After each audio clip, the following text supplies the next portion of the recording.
IAS institute నిర్వహిస్తున్న all India scholarship exam pass అవ్వండి. 2 years ఫీజులో 50% మాత్రమే పే చేయండి. సభలో వాదోపవాదనలు, ఒకరిపై ఒకరు మాటల యుద్ధం. కానీ బయట నవ్వులు, పలకరింపులు, ఆత్మీయ ఆలింగనాలు. అసెంబ్లీ ప్రాంగణంలో ఓ ఆసక్తికర సన్నివేశం ఏపీ రాజకీయాల్లో హాట్ టాపిక్ గా మారింది.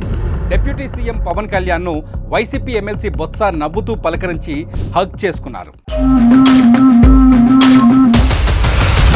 అసెంబ్లీ బడ్జెట్ సమావేశాల సందర్భంగా శాసన మండలిలో వైసీపీ కూటమి పార్టీల సభ్యుల మధ్య వాడివేడి వాదనలు జరుగుతున్న సంగతి తెలిసిందే. అసెంబ్లీని వైసీపీ సభ్యులు బాయ్కాట్ చేసిన నేపథ్యంలో మండలిలో నువ్వా నేనా అన్నట్టు వైసీపీ నేతలు వర్సెస్ కూటమి నేతల మధ్య మాటల దాడి సాగుతోంది.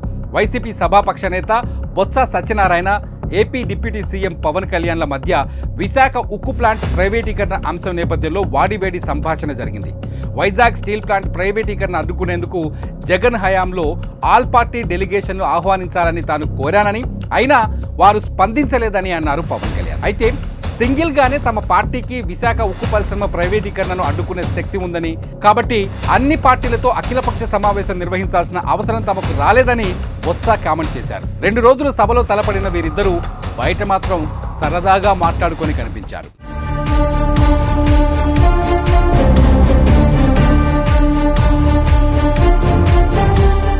శుక్రవారం సమావేశాల బ్రేక్ తర్వాత ఉప ముఖ్యమంత్రి పవన్ కళ్యాణ్ తన కారు ఎక్కేందుకు వస్తున్నారు. అదే టైంలో అటుగా ఎమ్మెల్సీ బొత్స సత్యనారాయణ కూడా వస్తున్నారు.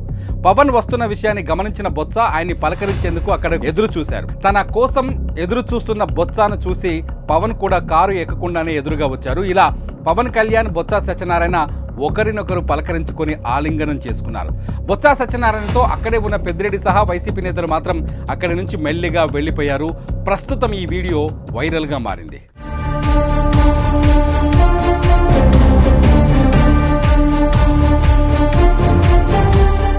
వైసీపీకి టీడీపీ కంటే పెద్ద శత్రువుగా జనసేన మారింది. పదే పదే పవన్ కళ్యాణ్ వైసీపీతో పాటు ఆ పార్టీ అధ్యక్షుడు జగన్మోహన్ రెడ్డిపై విరుచుకుపడుతున్నారు. వైసీపీ అంతమే లక్ష్యమని ప్రకటిస్తున్నారు. ఇలాంటి సమయంలో పవన్ ను బొత్స కౌగిలించుకోవడం చర్చనీయాంశమైంది. అయితే వీరి మధ్య జరిగిన సీన్ తర్వాత రాజకీయ నాయకుల మధ్య ఇలాంటి స్నేహపూర్వక వాతావరణం ఉండాలనే అభిప్రాయం వ్యక్తమవుతోంది.